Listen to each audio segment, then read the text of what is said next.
태아 생명 존중주의를 지키기로 결정하고 이제 준비해서 오늘 전국의 고신교회가 다 생명 존중주의를 지키기로 했습니다. 고신교회뿐만 아니라 11월 달에 한국교회 저희 한교총 상임회장단 모임에서도 태아 생명 존중주의를 지키기로 지난번에 의논을 하고 교단마다 지키게 되리라고 그렇게 생각합니다. 왜 이런 갑작스럽게 태아 생명 존중주의를 지키냐?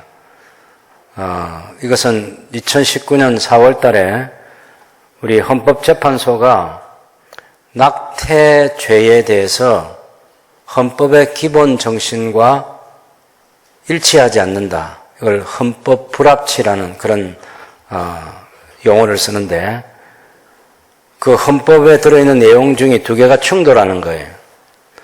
뭐가 충돌하냐? 여성은 자기 결정권을 가지고 있다는 것입니다. 아이를 낳는 산모가 여성의 자기 결정권이 있는데 낙태를 못하게 하면 여성의 자기 결정권이 상당히 훼손될 수 있다. 그래서 여성의 자기 결정권을 존중해 주기 위해서 지금 현재 낙태를 하면 안 된다는 이 헌법 조항은, 이 법률 조항이죠. 형법에 들어있는 이 법률 조항은 헌법 정신과 배치된다. 그래서 이제 판단을 내려놨는데, 거기 보면 이제 낙태죄나 1953년에 낙태죄가 규정이 됐습니다. 이건 이제 형법상 낙태죄를 보면 첫 번째는 형법 269조 1항에 나타나 있는 것인데 자기 낙태죄가 있어요. 낙태하는 사람의 자기 낙태죄. 내용이 뭐냐면 낙태한 여성을 1년 이하의 징역이나 200만 원 이하의 벌금으로 처벌하도록 규정하는 법률입니다. 두 번째는 자기 낙태죄가 아니고 동의 낙태죄. 이 낙태를 하는 사람을 그 동의를 해서 낙태해 주는 거예요. 누가 하냐? 의사가 합니다. 그래서 형법 270조 1항에 보면 이 동의 낙태죄는 수술한 의사도 2년 이하 징역으로 처벌하도록 규정합니다. 그래 벌이 작지 않아요. 이렇게 해서 낙태를 상당히 못하도록 억압하고 있는 이 법에 대해서 이 형법이 헌법 정신과 위배된다는, 여성의 자기 결정권을 손상할 수 있다. 그래서 그 법 자체를 폐지해야 되는데, 이 헌법 불합치라는 게 뭐냐면 헌법 정신에 위배해서 당장에 폐지시키면 문제가 생길 수 있으니까 시간을 주어서 다시 낙태법에 관해서 형법을 만들 수 있는 기회를 준 거예요. 언제까지? 2020년 말까지, 12월까지 이 새로운 법을 만들어야 됩니다. 새로운 법을 만들지 않으면 이 낙태죄 자체가 없어져 버려요. 아까 말씀드렸던 자기 낙태죄나 동의 낙태죄나 이 두 개가 없어지기 때문에 낙태를 마음대로 하고 그러면 마음대로 태아 생명을 살해하게 돼요. 그걸 막기 위해서 정부는 지금 고심합니다. 반드시 낙태법을 만들어야 돼요. 만들면서 낙태가 죄가 아니라 유죄는 유죄예요. 근데 어디까지는 죄가 아니고 어디부터는 죄가 된다는 그런 새로운 법을 만들어야 되기 때문에 정부가 지난 7월 달에 정부 고시안을 내놓았는데 기독교회와 사회에서 발칵 일어났습니다. 그런 엉터리 법을 만들면 안 된다. 그 법의 내용이 뭐냐면 14주까지는 여성이 원하면 자유롭게 낙태할 수 있고 14주에서 24주까지는 2주간 동안 숙려기간, 생각할 수 있는 기간을 주고 그 뒤에도 하려면 하게 해주는 그런 말도 안 되는 법이에요. 그걸 지금 그런 법안을 내놨는데 우리 한국 사회는 지금 두 진영으로 나눠져 있습니다. 낙태죄를 유지해야 된다 이렇게 주장하는 사람, 다시 말하면 낙태가 죄다. 그런 사람이 있는가 하면 이 낙태죄를 폐지해야 된다. 이렇게 주장하는 사람이 있어요. 당연히 낙태를 하면 안 된다는 사람들이 훨씬 많아요. 근데 법률 만드는 사람은 많다고 해서 안 만드는 게 아니라 소수라도 자기 권리를 주장하고 이 법을 개정해 달라고 하면 또 법을 개정하는 것이 법 만드는 사람들이 지금까지 해왔던 일입니다. 그러면 우리나라가 지금 태아를 우리 기독교 성경이 말하는 이 성경의 가르침 아래서 보면 태아도 생명인데 그 태아를 죽이려고 하는 그런 법을 만드는 거죠. 합법적으로 태아를 살해하는 법을 만들려는데 여러분 우리나라에 한번 생각해 보세요. 지금 코로나19 바이러스 감염증이라고 하는 이것은 우리나라 사람들은 아직 몇 명 안 죽었습니다. 제가 통계를 하나 보여드릴게요. 우리나라는 지금 확진자가 27,284명이고 완치자가 24,910명이에요. 완치자가 굉장히 많아요. 그 다음에 사망자는 몇 명이냐? 477명입니다. 그리고 우리 경상남도에는 아직 한 사람도 죽은 사람이 없습니다. 제가 뭘 강조하려고 하느냐면요. 코로나19 바이러스 때문에 우리 생활이 얼마나 불편한지 몰라요. 작은 구멍가게에서부터 기업하는 사람들까지 살기가 너무 힘들 만큼 지금 우리나라 경제가 너무 많은 손해를 봤어요. 뭐 하려고 그러냐? 사람 안 죽이고 살리려는 거예요.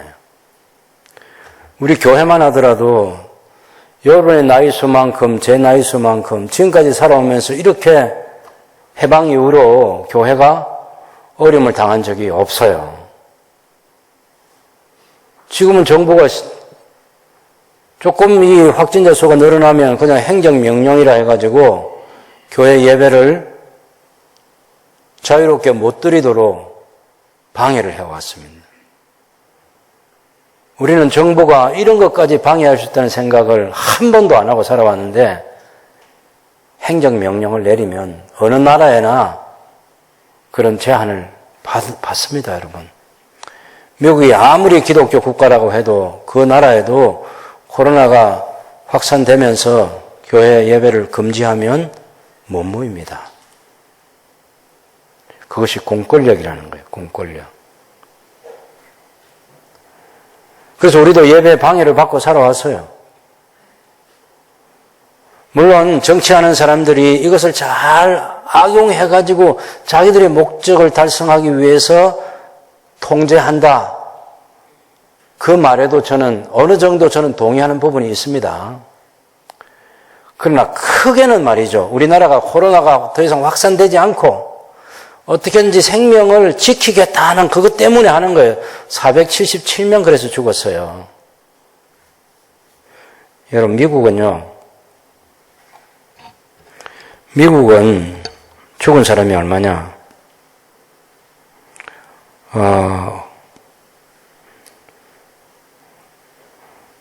미국은 사망자가 24만 3,128명이에요. 24만 명. 그래서 비율로 하면은 2.4%에 걸린 사람에서 죽은 사람이 2.4%밖에 안 되지만 어쨌든 그렇게 많은 사람이 죽었습니다. 완치자가 63%였어요. 우리나라는 완치율이 그렇게 높지는 않습니다. 미국만큼. 어쨌든 우리나라도 확진자 27,000명에서 완치자가 24,000명이니까 우리도 많이 완치가 되었습니다. 근데 중국이라는 나라가 통계가 좀 그렇더라고요. 제가 보니까. 제가 하나 보여드리겠습니다. 중국은 이 큰 나라에서 걸린 사람이 86,264명이 걸렸고요. 아니, 86,184명. 죽은 사람이 4,336명. 4,636명. 그 다음에 완치자가 81,130명. 중국이 여러분 15억이 인구인데 8만 명밖에 안 걸렸다는 게 사실은 저는 개인적으로 동의하지는 않습니다. 어쨌든 지금 세계에 나타낸 통계예요. 제가 이 코로나 통계를 얘기하려는 것이 아니라 이 코로나로 죽은 사람들보다 우리나라에서 아까 477명 죽었다고 그랬죠. 조금씩 더 늘어날 수는 있습니다만은 자살하는 사람, 독감으로 죽는 사람이 훨씬 많습니다. 근데 자살을 방지하기 위해서 우리가 적극적인 노력을 안 해요. 자살을 방지하기 위해서 행정명령이 내려진 거 여러분 보셨습니까?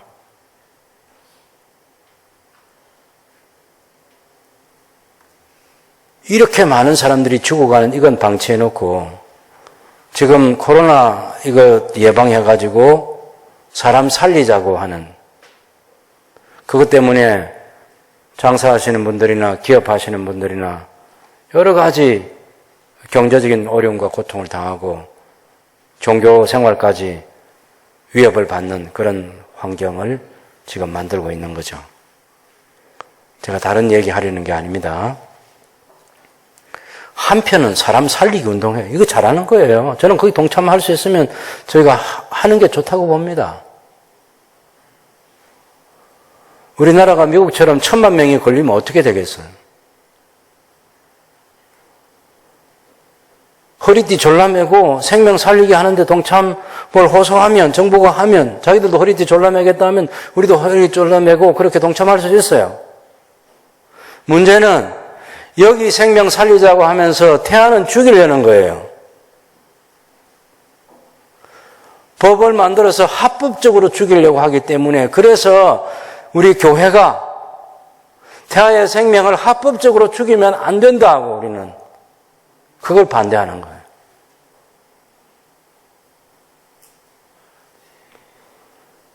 지금 밥 먹고 살아가는 우리 생명도 소중하지만 아무런 힘도 없는 그 누군가 지켜주지 않으면 살아날 수 없는 태아라 할지라도 그 생명도 존중이 여겨져야 된다는 것입니다. 성경은 살인하지 말라고 말합니다.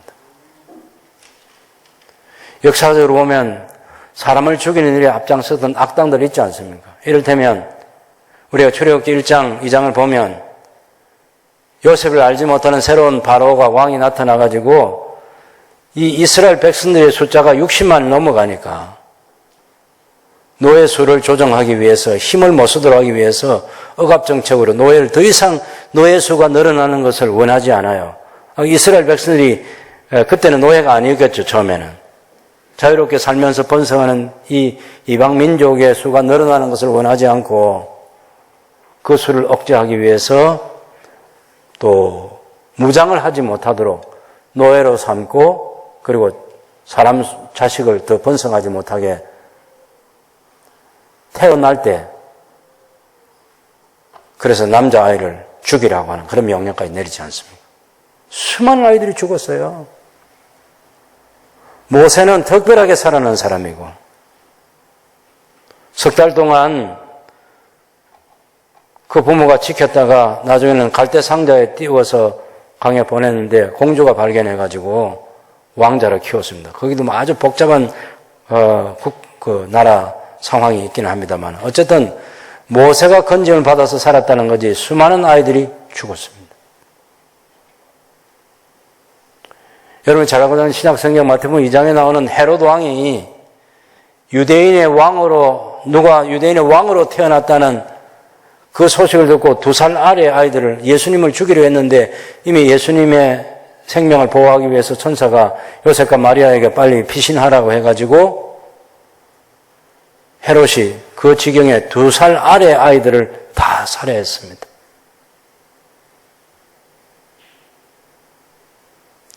국가 권력을 가진 사람들이 생명 살리기를 안 하고 생명을 죽이는 그런 아주 악한 왕들이 역사에 많이 있는 거죠. 기독교인들을 살해한 로마의 황제들도 많이 있잖아요. 그건 다 하나님의 적입니다. 신자와 불신자를 가리지 않고 생명은 하나님의 것인데 하나님이 주셨는데 하나님이 주신 생명을 존중하지 않는 모든 것은 죄악이에요. 근데 우리는 지금 낙태법과 관련해서 태아의 생명이 지금 사회가 가지고 있는 이 통념 중에 하나가 뭐냐면 사람이 태어났을 때 비로소 생명권을 갖는 거지 태어나지 않으면 생명권이 없다고 주장하는 여성들 가운데 극우파가 있어요. 페미니즘이라고 하는 페미니스트라고 이렇게 부르는 사람들이 있는데 여성의 권리 운동하는 사람, 여권 운동하는 사람. 여러분 여성과 남성이 동등입니다. 그죠? 우리 남자 성도들이 아멘 안 해요? 여자 성도들은 아멘 하지 말고 가만히 있으면 되고 남성과 여성이 동등입니다. 동등이 아닌 때가 언제부터냐? 창세기 3장부터예요. 창세기 3장에 아담과 하와가 범죄한 이후로는 죄성을 가진 인간이 문화 때문에 남존여비 사상도 역사 속에 있었고 남자들이 못된 짓을 많이 했죠. 물론 지금도 남성 우위의 세상이 있는 데가 대부분입니다. 어떤 곳은 모계사회이긴 하지만 대부분은 부계사회가 되어가지고 남성들이 더 우위에 있는 것처럼 그렇게 주장하지만 그건 죄성을 가진 사람들이 만든 문화에 불과하고 창세기 1장과 2장으로 돌아가야죠. 그리스도인이면 창세기 1장과 2장으로 돌아가야죠. 하나님이 처음 남자와 여자를 만드셨을 때처럼 동등해요. 인격관에 있어서 동등합니다. 그래서 그런 권리를 남자도 가지고 여성도 똑같이 가지고 있는 거죠. 그러나 내가 가지고 있는 이 여성 결정권을 가지고 태아를 죽일 수 있다. 누구 마음대로. 얼마 전에 미국에는 모든 병원들이 낙태를 하지 않습니다. 특별히 낙태를 해주는 병원이 있어요. 그 병원 의사가 아주 낙태를 많이 했는데 그것도 이제 24주 6개월이 지난 낙태를 해주고 하는 그런 병원인데 그 누가 총을 가지고 쏴 죽였어요. 여러 번 살해 위협이 있었는데 결국 그 사람이 출석하는 교회 앞에서 죽였습니다. 여러분 어떻게 생각했어요? 낙태 수술한 그 사람 총으로 쏴 죽이면 돼요? 그러면 우리 사회가 붕괴됩니다. 내가 가지고 있는 권리를 위해서 내가 주장하는 정치 성향을 가지고 내 반대편에 있는 사람을 죽일 수 있는 권한을 가진 사람은 아무도 없어요. 죽여서는 안 돼요. 살해할 수 있는 그런 권한, 우리 개인이 가지면 안 되고 법으로, 공권력으로 다스려야죠.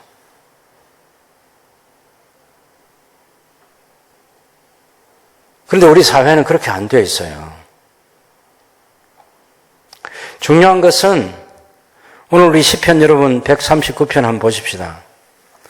태아가 태어난 사람만이 생명권을 갖는다는데 성경은 아니 누가 말도 안 되는 소리다. 태아도 생명권을 가지고 있다. 왜? 하나님께서 지으셨으니까.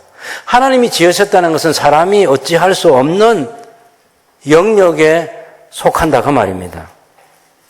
시편 139편은 다윗의 시입니다. 1절에서 6절까지 말씀 보면 하나님께서 모든 것을 다 아신다. 여호와여 주께서 저를 살펴보셨으므로 저를 아시나이다. 주께서 제가 안고 일어섬을 아시고 멀리서도 저의 생각을 밝게 하시오며 저의 모든 길과 제가 눕는 것을 살펴보심으로 저의 모든 행위를 익히 아시오니 여호와여 제 헤어의 말을 알지 못하시는 것이 하나도 없으시니다. 주께서 저의 앞뒤를 둘러싸시고 제게 안수하시는데 이 지식이 내게 너무 기이하니 높아서 제가 능히 미치지 못하나이다. 하나님 내 모든 것을 다 아신다는 거예요. 두 번째 7절에서 12절까지는 하나님께서 어디든지 다 계신다. 제가 주의 영을 떠나 어디로 가며 주의 앞에서 어디로 피하리까. 제가 하늘에 올라갈지라도 거기 계시며 서울에 내 제자리를 펼지라도 거기 계시나이다. 제가 새벽 날개를 치며 바다 끝에 가서 거주할지라도 거기서도 주의 손이 저를 인도하시며 주의 오른손이 저를 붙드시리다. 제가 혹시 말하기를 흑암이 반드시 저를 덮고 저를 두른 빛은 밤이 되리라 할지라도 주에게서는 흑암이 숨기지 못하며 밤이 낮과 같이 비추이나니 주에게는 흑암과 빛이 같음이니라. 하나님이 어디든지 다 계신다는 거예요. 그 다음에 우리가 이제 본문으로 택한 13절에서 18절까지 말씀 보면, 자, 여러분 주목해 봅시다. 13절에서 16절까지 우리 같이 한번 읽어보겠습니다. 주께서 제 내장을 지으시며 저의 모태에서 저를 만드셨나이다. 제가 주께 감사하오면 저를 지으심이 심히 기묘하심이라. 주께서 하시는 일이 기이함을 제 영혼이 잘 아나이다. 제가 은밀한 데서 지음을 받고 땅의 깊은 곳에서 기이하게 지음을 받은 때에 저의 형체가 주의 앞에 숨기지 못하였나이다. 제 형질이 이루어지기 전에 주의 눈이 보셨으며 저를 위하여 정한 날이 하루도 되기 전에 주의 책에 다 기록이 되었나이다. 여러분, 주께서, 이것은 1절에 보면 여호와께서 그 말입니다. 예? 여호와께서 제 내장을 지으셨어요. 오장육부 장기를 다 지으셨다 그 말입니다. 우리를 지으신 이가 하나님이시고, 그래서 우리 존재 자체가 심히 기묘하심이라 이렇게 말하고 있어요. 15절을 보면 은밀한 데서 지음을 받고 땅의 깊은 곳에서 기이하게 지음을 받은 때에 제 형체가 주의 앞에 숨겨지지 못했습니다. 16절은 저의 그 형질이, 제 형질이 이루어지기 전에 주의 눈이 보셨다. 아니, 형질이 이루어지지 않았는데, 태아로서 아직 존재하지 않았는데 주님이 저를 보셨다고 얘기해요. 권한을 그렇게 가지고 가는 거죠. 이것이 에베소 1장하고도 연결이 되죠. 창세전에 그리스도 예수 안에서 우리를 하나님의 소유로 선택하셨다는 겁니다. 그리고 우리 태아를 만드셨어요. 수정되는 순간부터 임신 1주, 임신 2주, 임신 3주, 임신 4주, 5주 거의 사람처럼 됐어요, 이제. 그래서 나중에 10달 만에 태어나게 되는 거죠. 무슨 14주까지는 자유롭게 낙태할 수 있다고. 여러분 유튜브에 들어가서 낙태 반대하는 그런 영상들 많이 했는데, 낙태를 시술했던 의사들이 커밍아웃을 하고 자기들이 이제 과거에 뭘 잘못했는지, 얼마나 잘못했는지 그런 영상들을 찍어 놓은 것을 보면, 그 몇 주 않는 태아가 그 칼날을, 가위를 피하기 위해서 이리저리 피해 다니고 움직이는 모습 한번 보십시오.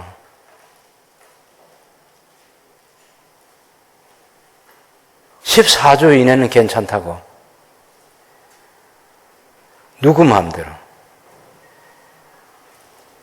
그 아이가 살아나기 위해서 피하고 있어요, 여러분. 우리가 생명의 위험을 받을 때 피하듯이 그 태아도 살기 위해서 피한다고. 조금 달라 보이는 얘기는 하지만, 여러분, 그 한방병원에 오면 그 큰 침 있잖아요. 그런 큰 침을 가지고 우리 배를 찔러요. 관통을 합니다. 그래도 왜 구멍이 안 나요? 스스로 피하는 거예요, 그 침이 들어오는 걸.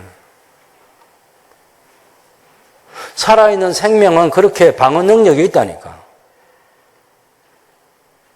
그런 방어 능력을 태아가 가지고 자기 생명을 지키기 위해서 피하고 있는데, 잔인하게 죽여버리는 거예요.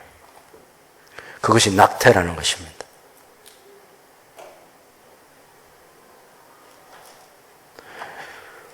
그래서 사람을 죽이면 안 된다. 하나님의 형상대로 지음받은 하나님께서 지으신 그런 귀한 생명이라는 것입니다. 그 다윗이 성령의 감동을, 지금 다윗의 시가 왜 중요하냐면은 성령께서 다윗을 가리켜 이런 표현을 써요. 성령께서 다윗에게 가르쳐 주신 거예요. 자기가 어떻게 지음을 받았는지를 성령 하나님이 가르쳐 주신 게 이 시편 139편이에요. 무슨 양치기 하면서 이런 지식을 가져요. 성령께서 가르쳐 주신 거예요. 주님께서 제 내장을 지으셨습니다. 제 모태에서 여호와께서 저를 만드셨습니다. 그래서 모든 모태에서 태아가 만들어지는 거예요. 그런데 하나님과 상관없이 만들어진 내가 아니라 하나님께서 우리 아버지를 통해서, 하나님께서 우리 어머니를 통해서 만드셨다는 거예요. 여러분 아시죠? 예수님께서도 태아 시절이 있었잖아. 예수님보다 6개월 먼저 이 세상 태아가 된 세례자 요한의 집을 방문했는데 그 엘리사벳이라는 엄마가 마리아하고는 친척이에요. 갔더니 그 태중에 있는 6개월 된 세례 요한이 복중에서 막 기뻐하고 뛰노는 거예요. 저는 해본 적이 없어서 모르겠습니다. 아이를 가져보신 분들은 그 태아가 막 엄마한테 발길질하고 막 그렇게, 근데 그거는 나쁜 의미에서 그러는 게 아니라 지금 여기 요한은 비록 태아지만 성령께서 요한을 통해서 메시아가 이 땅에 오실 것을 바라보고 또 메시아를 잉태한 어머니가 그 집을 방문할 때 그렇게 기뻐한 거예요. 여러분 14주 아닙니다. 14주까지는 마음대로 할 수 있다. 아니.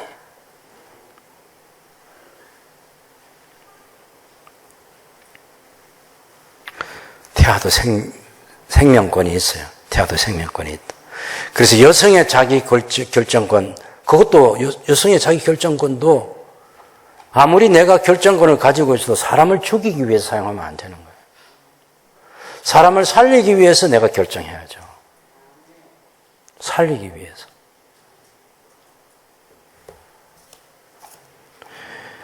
그런데 교회사적으로 우리 한국 교회 지도자 중에 한 사람인 저도, 목사인 저도, 그리고 우리 학교에 신학교 우리가 다닐 때 선생님들도 우리가 다 같이 회개하는 게 뭐냐면, 그때 1970년에 아들, 딸 구별 말고 처음에는 둘만 낳아 잘 기르자 했다가 나중에는 잘 키운 딸 하나 18알 안 부럽다 해가지고 한 명만 키우자고. 70년대, 80년대로 오면서. 그래서 많이 죽였습니다. 많이 죽였어요, 여러분. 그래서 우리 자매들을 그 임신 중절을 해가지고 아이를 아예 못 갖게 만들고, 남자들은 그게 무슨 훈련이라고 예비군 훈련 몇 시간 면제시켜 주는데, 여러분 대한민국에서 제일 모자라는 훈련이, 훈련 같은 훈련이 예비군 훈련이에요. 거기는 가가지고 4시간 교육이면 4시간 다 자도 아무 소리도 안 해요. 출석만 해주면 돼요. 그거 면제 받아가지고 다른 데 가서 다른 짓 하려고, 그래서 아이를 낳지 그 수술을 한다니까? 양심의 가책 하나도 안 가져도 돼요. 왜요? 국가 시책이니까. 국가 시책이니까.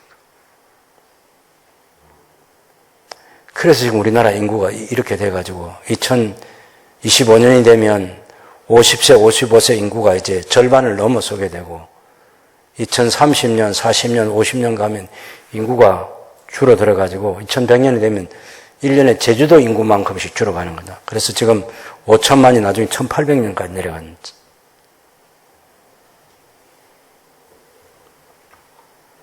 무슨 시대를 맞이하게 됩니다, 지금 우리가. 그거 누구 죄냐? 물론 국가시책을 세우는 지도자들이 잘못이고요. 근데 그런 국가시책이 있을 때 그걸 신학적으로 규명해 보지 않는 신학자들과 또 신학자들을 맹신하는 우리 신학생들과 목사들이 이것에 대해서 적극적으로 대응을 하지 않은 거죠. 물론 전 세계 기독교 국가가 특별히 캐톨릭에서도 그런 국가라 할지라도 유럽 사회나 미국을 보십시오. 거기도 수십 년 동안 낙태죄를 폐지시켜가지고 지금 수십 년 지켜오다가 미국은 지금은 낙태죄를 부활시키는 법을 바꾸는 주들이 늘어났습니다. 트럼프가 대통령이 되면서. 지금 바이든은 저는 다른 건 잘 모르겠지만 이 두 가지가 제 마음에 안 들어요. 낙태죄 폐지를 적극 지지하는 사람. 동성애, 동성혼 이런 것들을 적극 지지하는 사람.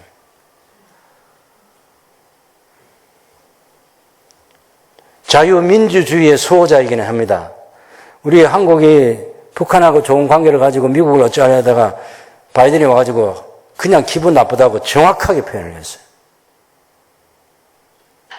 자유민주주의의 수호자일지는 몰라도 성경 수호자가 아니에요. 그도 하나님을 대적하고 있는 거예요. 뭐 때문에? 표 때문에. 표 때문에. 타락한 인간의 표를 얻기 위해서. 자, 첫 번째 우리 생각은 태아도 생명이다라는 이 생각 가져야죠. 두 번째는 그러면 낙태법을 개정하는데 교회가 어떻게 해야 하냐. 헌법재판소가 낙태법을 개정을 하라 했으면 국회는 반드시 개정을 합니다. 그러면 국회의원들이 입법을 발의해서 국회에서 결정하거나 정부가 법을 발의해서 국회에서 법을 만들거나 이 두 가지를 한단 말이에요. 그래서 어느 공당 우리가 야당이라고 합니다마는 그런 공당의 국회의원들 가운데 이 낙태법을 온 세상에 다 알리는 게 예를 들어 정의당의 어떤 분들이 하거나 민주당의 어떤 분들이 이런 법을 개정하기 위해서 자기들 법을 올리고 있죠. 포괄적 차별금지법도 마찬가지고. 우리는 포괄적 차별금지법도 안 된다.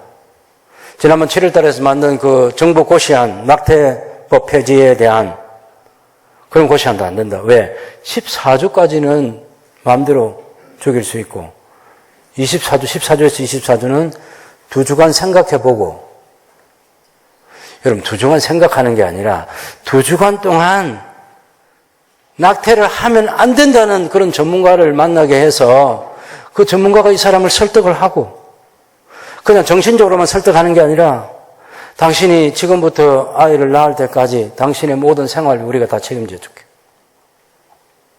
당신의 생활을 우리가 다 책임진다. 당신이 아이를 낳으면 당신이 기르지 못하면 우리가 책임져 주겠다. 그렇게 해서 낙태를 못하도록 설득을 적극적으로 하는 2주간이 필요하죠. 그냥 그 사람들 보고 2주간 생각해보라 그래가 되겠습니까? 물론 그것도 안 됩니다. 그것도 말이 안 됩니다. 2주간 생각하는 것도 안 되고 무조건 우리 교회가 가지고 있는 것은 안 된다. 이게 안 된다. 그런데 법을 만드는데 어떡하란 말입니까? 교회가 아무리 안 된다 해도 정부는 만듭니다. 국회도 만들어요.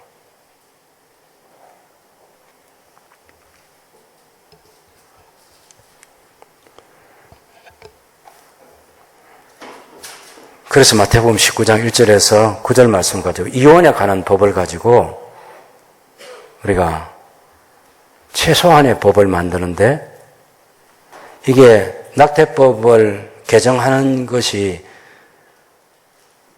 본래는 안 되지만 그래서 차선책으로 만들 수밖에 없는 게 우리의 살아가는 현실이라는 이것 또한 우리가 고민하고 있는 그런 부분인 거죠. 어떤 고민입니까? 우리 마태복음 19장 1절에서 9절 보면 어떤 바리새인이 예수님께 찾아와가지고 이혼을 하는 것이 가합니까? 하니까 하나님 안 된다. 본래 하나님께서 만드신 것은 이혼을 하면 안 된다. 그러니까 근데 우리 조상 모세는 이혼 정서를 써주고 이혼을 하도록 했지 않습니까? 근데 모세를 부인하면 구약을 부인하는 거기 때문에 그건 예수님에게 큰 치명적인 그런 해가 돌아갈 수 있어요. 예수님이 설명을 해줍니다. 모세가 이혼 정서를 써주고 이혼을 하도록 만든 것은 너희가 마음대로 이혼을 하는 악함 때문에 그것을 방지하기 위해서였다. 여러분 신명기 보면요. 신명기 24장 1절에서 4절 말씀 보면 이런 말씀이 있습니다. 사람이 아내를 맞이하여 데려온 후에 그에게 수치되는 일이 있음을 발견하고 그를 기뻐하지 아니하면 이혼 정서를 써서 그의 손에 주고 그를 자기 집에서 내보낼 것이요 그 여자는 그의 집에서 나가서 다른 사람의 아내가 되려니와 그의 둘째 남편도 그를 미워하여 이혼 정서를 써서 그의 손에 주고 그를 자기 집에서 내보냈거나 또는 그를 아내로 맞이한 둘째 남편이 죽었다 하자 그 여자는 이미 몸을 더럽혔은즉 그를 내보낸 전 남편이 그를 다시 아내로 맞이하지 말지니 이는 여호와 앞에 가정한 것이라. 너는 네 하나님 여호와께서 내게 기업으로 주시는 땅을 범죄하게 하지 말지니라. 이게 무슨 내용이냐면요. 사람이 결혼을 했어요. 아내를 맞이했어요. 근데 살다 보니까 살기 싫어. 살기 싫을 때 이혼 정서를 써주고 이혼할 수 있다. 그럼 요 첫 번째 남편이 이혼 정서를 써줍니다. 그럼 이 이혼 정서를 가진 이 여자는 재혼할 수 있어요. 다른 남자와 재혼을 할 수 있어요. 그래서 다른 남자하고 재혼을 했어요. 그런데 이 둘째 남편이 또 살기 싫다는 거예요. 그래서 또 이혼 정서를 또 써주고 그래서 이혼을 했어요. 근데 이 둘째 남편이 죽어버렸어요. 그럼 둘째 남편이 돌아올 기회가 없어요. 그죠? 이 결합할 기회가 없어졌어요. 그럴 때, 그럴지라도 첫 번째 남편과 다시 결합하는 것은 안 된다. 그게 신명기 24장 1절에 4절에 나타난 내용인데, 여기서 이제 핵심은 이혼 정서라는 거예요. 이혼 정서. 이혼 정서가 뭐냐? 이혼을 할 수 있는 사유가 마음대로 이혼을 하면 안 된다는 거예요. 자, 죄를 지으면요. 그건 당연히 이혼이에요. 남자가 다른 여자와 교제하고 여자가 다른 남자와 교제하고 그러면 그 간음이라고 그러잖아요. 그건 이혼이에요. 그건 그냥 그 자체가 이혼이에요. 그 얘기가 아니고 살아가면서 그냥 살기 싫다는 거예요. 여러 가지 이유를 댈 수 있겠죠. 뭐 음식이 싱겁다든지 뭐. 왜 소금을 덜 넣나? 예. 근데 제가 최근에 아주 중요한 격언 하나를 어디 그 음식점에 가니까 오늘 싱겁게 먹는 당신 앞으로 살아갈 날이 짭짤할 겁니다 그러더라고.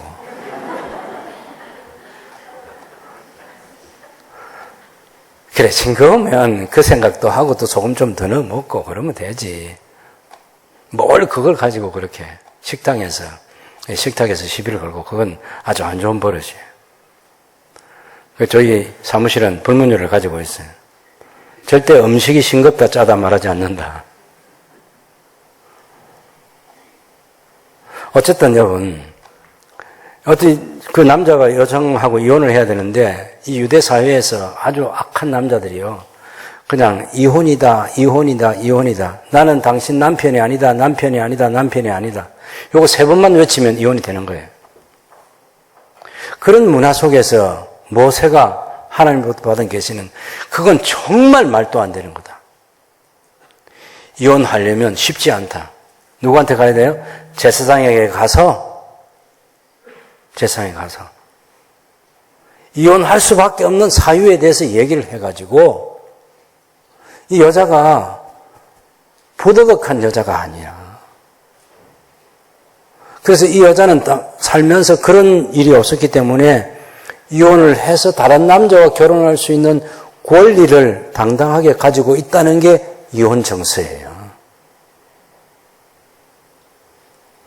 성경의 법은 뭐냐면 처음에 에덴 동산에서 하나님이 아담과 하와를 주례해 줄 때는 이혼법이 없었어요. 죄를 지은 인간이 창세기 3장 이후로 죄를 지은 인간이 범죄해서 살아가면서 그 죄성을 가지고 이혼을 하는 거예요. 그걸 이혼을 잘 못하도록 통제하기 위해서 이혼 정서라는 이 차선책을 만들어 주었다 그 말입니다. 그럼 성경에 낙태법이라는 게 없어요. 그래도 우리가 세상이 낙태를 합니다. 그것에서 낙태를 잘 못하도록 법을 만들어야 돼요. 한 생명이라도 더 살려야 돼요. 그래서 14주에서 13주로, 12주로, 10주로, 5주로, 4주로 이렇게 내려오면 얼마나 좋겠습니까?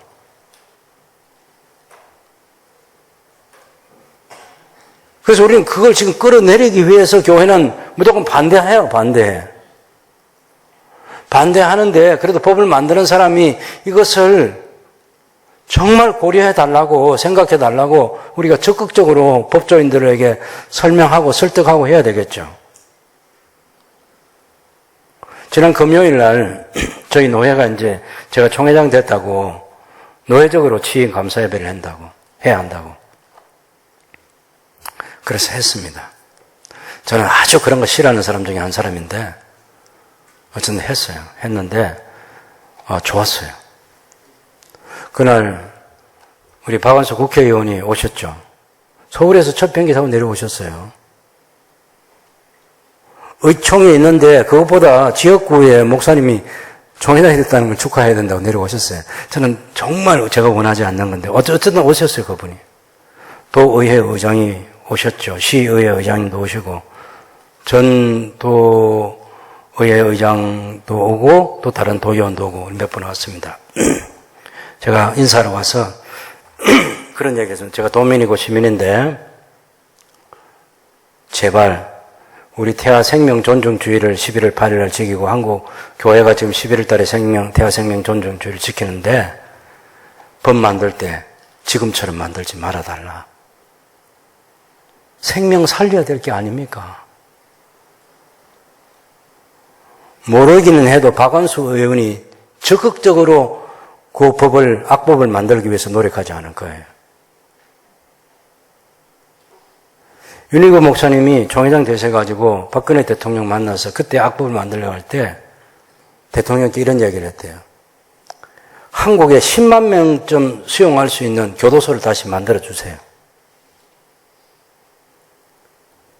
10만 명의 우리 모든 목사가 다 감옥에 가겠습니다.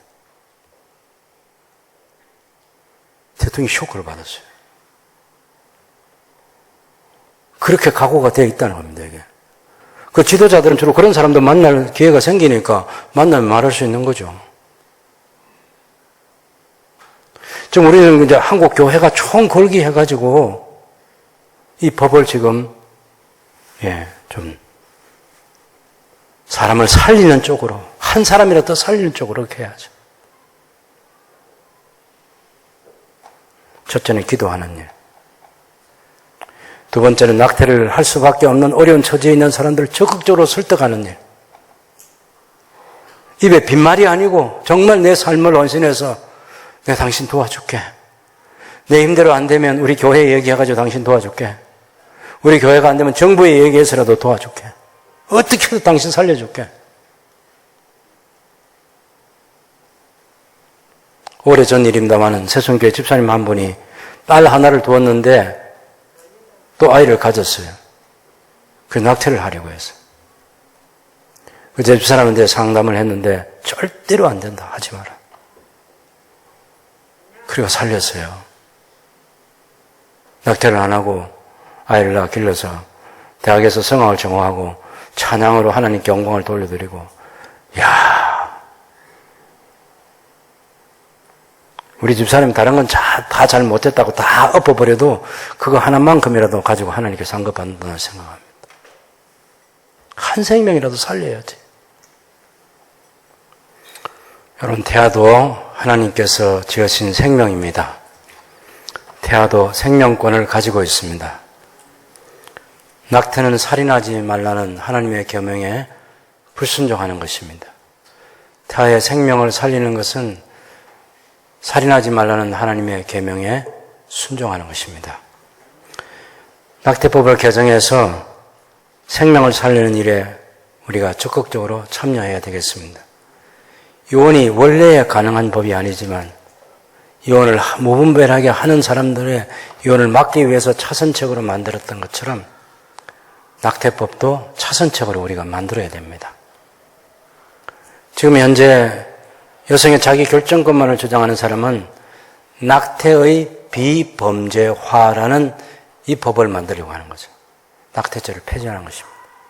우리는 낙태가 죄라는 것을 우리 법률 조항에 넣어야 된다고 하는 것이 우리 주장입니다. 이것이 만들어질 수 있도록 우리가 기도해야 되겠습니다. 12월 달까지 이 법을 정부가 만들어야 됩니다. 국회가. 시간이 얼마 없습니다. 여러분들끼리 마음에 감동이 되시면 함께 기도하는 동력자들을 찾아서 낙태법 개정을 위해서 우리 같이 기도하자. 그런 자유로운 모임들이 저는 이루어질 수 있으면 좋겠습니다. 순회에서 매일 순장님과 함께 기도하든지 아니면 매일 교회 와서 조용히 기도하든지 아니면 그룹으로 기도하든지 낙태법 개정을 위한 기도가 첫 번째로 필요합니다. 두 번째는 우리가 그동안 소극적으로 태아의 생명을 살리는 데 적극적으로 나서지 못했습니다. 우리나라 미혼모가 23,000명이라고 합니다. 그중에 90%는 기초생활비를 벌지 못하는 생활 자체가 어려운 사람들입니다. 이제 그런 사람들을 돕는 생명을 지키고 있는 그런 사람들에게도 우리가 적극적인 도움을 줘야 되겠습니다. 아까도 말씀드렸지만 낙태를 하려는 사람 적극적으로 설득해서 우리가 도와줄 테니까 우리 사랑나눔 음악회는 그 정도가 아니라 더 많이 우리가 도와줄 테니까 당신의 생활 우리가 책임질 테니까 당신 태중에 있는 생명을 살리자. 함께 살리자. 그래서 여러분의 교회 성도들이 장로님들 중에도 이제 창원 시내 기독교 연합회를 통해서 활동하는 분들 그리고 우리 창원시 안에 교회가 생명 살리기 운동 본부를 만들자. 얼마나 좋은 일입니까? 헌신하는 거죠. 오늘 장로님들께서 여기 앉아 계시지만 내년에 새로운 우리가 사역국가 팀을 만들 때 태아 생명 살리기 운동하는 그런 팀도 만들면 좋겠습니다. 저는 우리가 주님 앞에 갈 때 영혼을 구원하기 위해서 너를 통해서 구원받은 영혼이 얼마나 되냐 이 질문을 주님께 받을 때 우리가 대답할 수 있어야 되고 또 하나는 제가 이 세상에 사는 동안 태아가 하나님의 생명권을 가진 아이이기 때문에 그 생명 살리기 위해서 제가 기도했습니다. 헌금을 했습니다. 그런 운동에 적극 참여했습니다. 그래서 내가 그 생명을 살린 아이들이 누구누구입니다. 이런 고백도 우리가 할 수 있으면 좋겠습니다.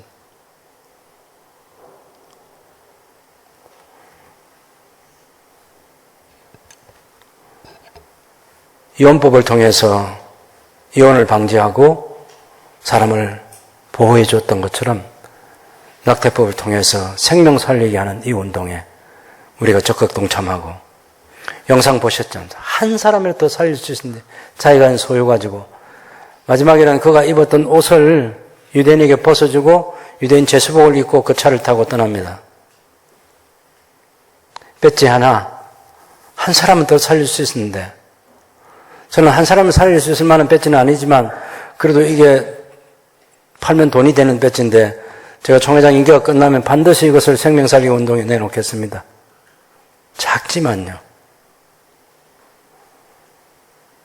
그래서 제가 총회장을 지낸 사람으로서 이런 금배지가 없는 그것을 자랑스럽게 생각하겠습니다. 뭐 떠벌릴 것도 없지만 그만큼 생명 살리는 일에 우리가 적극적으로 관심을 가지고 기도하고 헌신하고 후원하고 함께 살아가는 세상 만들기 위해서 하나님 앞에 설 수 있는 저와 여러분이 될 수 있기를 바랍니다.